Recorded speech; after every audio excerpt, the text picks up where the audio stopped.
Did you know that the FBI had the 20th hijacker in custody weeks before 9/11, but a massive investigation failure let the attacks happen anyway? August 21st, 2001.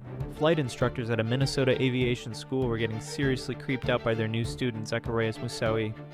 This guy paid $16,000 in cash for flight lessons, but had zero interest in learning takeoffs or landings. He only wanted to know how to steer massive commercial jets while airborne. The instructors thought this was so suspicious they called the FBI. Agents arrested Moussaoui on immigration charges, but here's where everything went wrong. The FBI had this guy locked up with his laptop full of evidence, but they never got a warrant to search it. Different FBI offices refused to share information with each other.